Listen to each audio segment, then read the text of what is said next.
നമസ്കാരം, ഫ്ലോക്സ് ഓൺ വിങ്സിലേക്ക് സ്വാഗതം. ഒരുപാട് പേര് എന്നോട് ചോദിക്കുന്നുണ്ടായി ദുബായ് വിസ എങ്ങനെ എടുക്കാം എന്നുള്ളത്. അപ്പോൾ ഈ വീഡിയോയിൽ നമുക്ക് ഒരു ദുബായ് വിസ ഓൺലൈനായിട്ട് എങ്ങനെ എടുക്കാം എന്ന് നമുക്ക് നോക്കാം. അതായത് GCC റെസിഡൻസിൻ്റെ കാര്യമാണ് ഞാനീ പറയുന്നത്. ഗൂഗിളിൽ GDRFAD എന്ന് സെർച്ച് ചെയ്യുമ്പോൾ കിട്ടുന്ന ഈ സൈറ്റ് അങ്ങോട്ട് തുറക്കുക. നമ്മുടെ ഗവൺമെൻറ് ഓഫ് ദുബായിൻ്റെ ഒഫീഷ്യൽ സൈറ്റാണ്. അതിൽ പോയിട്ട് നമ്മൾ ഈ മുകളിൽ ഈ കാണുന്ന മനുഷ്യൻ്റെ സിമ്പലില്ലേ, അതിൽ ക്ലിക്ക് ചെയ്ത് കഴിയുമ്പോൾ നമുക്ക് രജിസ്റ്റർ ചെയ്യുക അല്ലെങ്കിൽ ഓൾറെഡി രജിസ്റ്റർ ചെയ്തവരാണെങ്കിൽ ലോഗിൻ ചെയ്യാം. ഞാൻ ഓൾറെഡി രജിസ്റ്റർ ചെയ്തുകൊണ്ട് ഞാൻ അതിനകത്ത് ലോഗിൻ ചെയ്യുകയാണ്. അതിനകത്ത് ലോഗിൻ ചെയ്ത് കഴിയുമ്പോൾ നമുക്കത് ഇങ്ങനെ കിട്ടും. ഇതിൽ നമ്മൾ ഈ ന്യൂ ആപ്ലിക്കേഷനിൽ ക്ലിക്ക് ചെയ്തിട്ടുണ്ടെങ്കിൽ ന്യൂ ആപ്ലിക്കൻറ്റ് മൈസെൽഫ്, അതിൽ സെലക്ട് സർവീസിൽ ക്ലിക്ക് ചെയ്താൽ നമുക്ക് ടൂറിസ്റ്റ് വിസേൻ്റെ ഓപ്ഷൻ കാണാൻ പറ്റും. കൂടാതെ ഇപ്പോൾ പുതിയതായി കൊടുക്കുന്ന 5 വർഷത്തെ ലോങ് ടൈം വാലിഡിറ്റിയുള്ള വിസേൻ്റെ ഇത് കാണാൻ പറ്റും. അതിൽ നമ്മൾ ന്യൂ GCC എൻട്രി പെർമിറ്റിൽ ക്ലിക്ക് ചെയ്തിട്ടുണ്ടെങ്കിൽ അതാണ് നമ്മുടെ ടൂറിസ്റ്റ് വിസ. അതിൽ അപ്ലൈ ചെയ്യാം. അപ്പോൾ ഈ കാണുന്ന താഴെ വരുന്ന കാര്യങ്ങളൊക്കെ നമ്മളങ്ങോട്ട് ഫില്ല് ചെയ്ത് കൊടുക്കുക. Visa details, GCC residence details, GCC trip details, sponsor details, passport details, applicant details, contact details. ഇതെല്ലാം വൺ ബൈ വൺ ആയിട്ട് നമുക്ക് ജസ്റ്റ് പെട്ടെന്നൊന്ന് ഫില്ല് ചെയ്ത് നോക്കാം. ഇതിൽ ഓരോന്നും ഞാനൊന്ന് എക്സ്പ്ലെയിൻ ചെയ്താൽ ചെറിയതായിട്ട്. ഈ പേഴ്സൺ ടൈപ്പിൽ GCC റെസിഡൻസ് നമ്മൾ സെലക്ട് ചെയ്യണം. ഈ സിറ്റിസൺ കമ്പനി നമ്മൾ മെയ്ഡിനെയൊക്കെ കൊണ്ടുപോകുമ്പോൾ ഇടാനുള്ളതാണ്. പിന്നെ ഈ GCC റെസിഡൻസ് ഡീറ്റെയിൽസിൽ നമ്മുടെ ഖത്തർ ID നമ്പർ അവിടെ ടൈപ്പ് ചെയ്ത് കൊടുക്കുക. ഖത്തർ ID ആയതുകൊണ്ട് തന്നെ ഇഷ്യൂ കൺട്രി ഖത്തറാണ്. അതിൻ്റെ ഇഷ്യൂ ഡേറ്റും എക്സ്പയറി ഡേറ്റും നമ്മൾ പെട്ടെന്നൊന്ന് ഫില്ല് ചെയ്യുക. ഇനി നമ്മുടെ GCC ട്രിപ്പ് ഡീറ്റെയിൽസ്, അതായത് നമ്മൾ എവിടെ പോകുന്നത് ദുബായ് ഓട്ടോമാറ്റിക്കായിട്ട് വന്നിട്ടുണ്ട്. ഇനി പോർട്ട് ഓഫ് അറൈവൽ നമ്മൾ ഡയറക്റ്റ് ഫ്ലൈറ്റ് വഴിയാണ് പോകുന്നതെങ്കിൽ നമുക്ക് ദുബായ് തന്നെ സെലക്ട് ചെയ്യാം, ദുബായ് എയർപോർട്ട്. അതുപോലെ നമ്മൾ റോഡാണ് പോകുന്നതെങ്കിൽ നമ്മൾ ഹട്ട ബോർഡർ ഇടാം. ഹട്ട ബോർഡർ ഇട്ടിട്ട് date of arrival, arriving from, പിന്നെ ബാക്കിയുള്ള അറൈവിങ് ഫ്രം നമ്മുടെ കൺട്രി ഖത്തർ.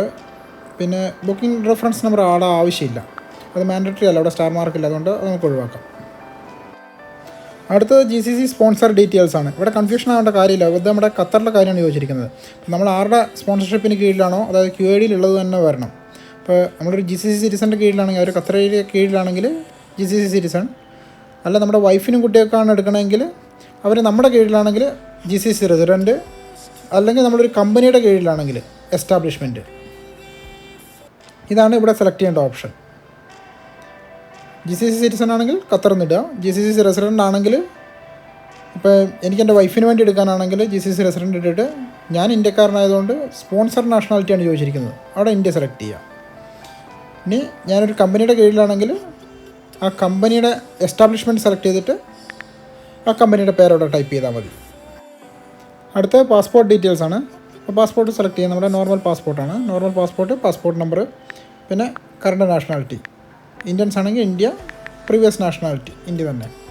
അത് സെലക്ട് ചെയ്ത് ആ സെർച്ച് ഡാറ്റ നമ്മൾ ക്ലിക്ക് ചെയ്യേണ്ട, അത് ഓൾറെഡി നമ്മൾ ട്രാവൽ ചെയ്തിട്ടുണ്ടെങ്കിൽ നമ്മുടെ ഡാറ്റ അവിടെ ഉണ്ടാവും. അങ്ങനെയാണെങ്കിൽ നമുക്ക് സെർച്ച് ചെയ്തിട്ടുണ്ടെങ്കിൽ ഓട്ടോമാറ്റിക് ഫില്ലായി വരാനുള്ളതാണ്. സോ അത് കഴിഞ്ഞിട്ട് നമുക്ക് ആപ്ലിക്കൻ ഡീറ്റെയിൽസിലേക്ക് പോവാം. അടുത്ത നമ്മുടെ മദർ നെയിം, എൻ്റെ പേര് ടൈപ്പ് ചെയ്ത് നോക്കണ്ട, നമ്മുടെ അമ്മയുടെ പേര് കൊടുക്കുക. പിന്നെ നമ്മുടെ മാരേജ് സ്റ്റാറ്റസ്, റിലീജിയൻ, പിന്നെ ഫെയ്ത്ത്. ഞാനിവിടെ ക്രിസ്ത്യൻ സെലക്ട് ചെയ്യുമ്പോൾ കാത്തലിക് എന്ന് വരുന്നുണ്ട്, നമ്മുടെ മതം ഏതാണോ അത് റിലീജിയൻ കൊടുക്കുക. പിന്നെ എഡ്യൂക്കേഷൻ സ്റ്റാറ്റസും ഫസ്റ്റ് ലാംഗ്വേജ് അവിടെ നമ്മൾ ഇംഗ്ലീഷ് സെലക്ട് ചെയ്താൽ മതി. ഇവിടെ ഓൾറെഡി കാണിക്കുന്ന പ്രൊഫഷനിൽ നമ്മുടെ പേര് കാണുന്നില്ലെങ്കിൽ, നമ്മുടെ പ്രൊഫഷൻ കാണുന്നില്ലെങ്കിൽ നമുക്കവിടെ ടൈപ്പ് ചെയ്ത് നോക്കുമ്പോൾ കുറച്ചും കൂടെ കിട്ടുന്നതാണ്, നമുക്ക് സെലക്ട് ചെയ്യാം അവിടെ. അടുത്തത് നമ്മുടെ കോൺടാക്ട് ഡീറ്റെയിൽസ് ആണ്. ഇമെയിൽ, മൊബൈൽ നമ്പർ, പിന്നെ നമ്മുടെ വിസ ലഭിക്കേണ്ട ഇമെയിൽ അഡ്രസ്സ്, പിന്നെ SMS ലാംഗ്വേജ്, ഇതൊക്കെ സെലക്ട് ചെയ്യാം. അതിനുശേഷം നമ്മുടെ പാസ്പോർട്ട് ഡീറ്റെയിൽസ് ഫില്ല് ചെയ്യുക. പാസ്പോർട്ടിലുള്ള പോലെ തന്നെ ഫില്ല് ചെയ്യുക. അത് തൊട്ടപ്പുറത്ത് അറബിക് ഇതിൽ വരണമെങ്കിൽ ആ A2 എന്നുള്ള സിമ്പിൾ കണ്ടില്ലേ, അതിൽ ക്ലിക്ക് ചെയ്തിട്ടുണ്ടെങ്കിൽ അറബിക്കിലും വന്നോളും. അപ്പോൾ ഇൻ കേസ് വരുന്നില്ലെങ്കിൽ ഓട്ടോമാറ്റിക്കായിട്ട് വരേണ്ടതാണ്. അതിനുശേഷം date of birth, earth country ആ പാസ്പോർട്ടിലുള്ള പോലെ തന്നെ എല്ലാം ഫില്ല് ചെയ്യുക. ഇനി ആപ്ലിക്കൻ്റ് അഡ്രസ്സ് ഇൻസൈഡ് UAE എന്നുള്ളിടത്ത് നമ്മൾ എവിടെയാണ് താമസിക്കുന്നത് അതിലൊരു എമിറേറ്റ് സെലക്ട് ചെയ്യുക. സിറ്റി സെലക്ട് ചെയ്ത് ഏരിയ സെലക്ട് ചെയ്യുക. ബാക്കി ഡീറ്റെയിൽസൊക്കെ നമ്മൾ ജസ്റ്റ് ഹോട്ടലിൽ നിന്ന് ഫില്ല് ചെയ്തിട്ടാൽ മതിയാവും.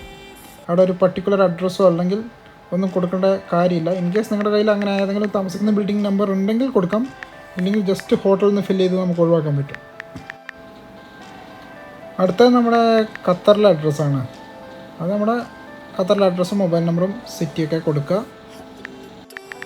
ഇത്രയും ഡീറ്റെയിൽ കൊടുത്ത് നമ്മൾ കണ്ടിന്യൂ കൊടുത്തിട്ടുണ്ടെങ്കിൽ നമ്മുടെ ഡോക്യുമെൻറ്റ്സ് അപ്ലോഡ് ചെയ്യാനുള്ള ഓപ്ഷൻ വരും. അവിടെയാണ് നമ്മൾ ശ്രദ്ധിക്കേണ്ടത്. നമ്മുടെ കയ്യിൽ 3 ഡോക്യുമെൻറ്റ്സ് ഉണ്ടായിരിക്കണം. ഒന്ന് നമ്മുടെ ഖത്തർ ID, ഒന്ന് പാസ്പോർട്ട് കോപ്പി, ഒന്ന് നമ്മുടെ ഒരു ഫോട്ടോ. ഇതെല്ലാം JPG അല്ലെങ്കിൽ PDF PNG ഫോർമാറ്റിലുള്ളത്, പിന്നെ 100 KB താഴെ സൈസ് ഉള്ളതായിരിക്കണം.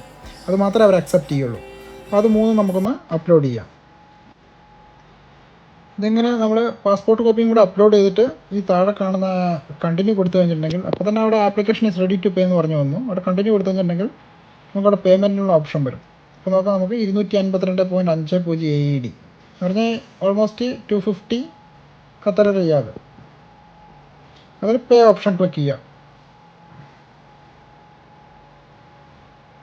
പേ ഓപ്ഷൻ ക്ലിക്ക് ചെയ്യുമ്പോൾ ഒരു വാലറ്റും വരും, കാർഡും വരും. അതിൽ നമ്മൾ കാർഡ് സെലക്ട് ചെയ്യുക.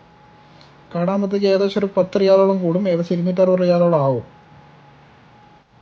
ഇവിടെ കാർഡ് ഡീറ്റെയിൽസും കൊടുത്ത് ഫില്ല് ചെയ്ത് കഴിഞ്ഞിട്ടുണ്ടെങ്കിൽ നമ്മുടെ പേയ്മെൻറ്റ് സെക്ഷനും കഴിഞ്ഞു. ഇനി വർക്കിംഗ് ഡേ ആണെങ്കിൽ ഒരു വർഷം നമുക്ക് 3 to 4 മണിക്കൂറിനുള്ളിൽ തന്നെ UAEക്കുള്ള വിസ കിട്ടുന്നതാണ്.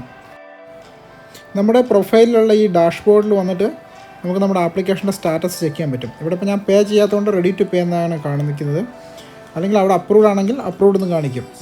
അവിടെ അപ്രൂവ്ഡ് ആണെങ്കിൽ ഈ റൈറ്റ് സൈഡിൽ കാണുന്ന 3 ക്ലിക്കിൽ വന്നിട്ട് നമുക്ക് ഡൗൺലോഡ് ഡോക്യുമെൻ്റ് ഉണ്ടാവും. ഡൗൺലോഡ് ആപ്ലിക്കേഷൻ അല്ല, ഇതിപ്പോൾ ഞാൻ ഫില്ല് ചെയ്യാത്തതുകൊണ്ടാണ്.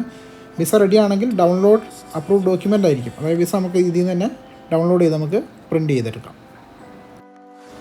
സ്വന്തമായി വിസ എടുക്കാൻ ഈ വീഡിയോ എല്ലാവർക്കും ഉപകാരപ്പെട്ടു എന്ന് വിചാരിച്ചുകൊണ്ട് വീണ്ടും അടുത്ത വീഡിയോയിൽ വരുന്നവരെ ബൈ ഫ്രം ഫ്ലോക്സ് ആൻഡ് വിങ്സ്. എല്ലാവരും സബ്സ്ക്രൈബ് ചെയ്യുക, നമ്മളെ മാക്സിമം സപ്പോർട്ട് ചെയ്യുക.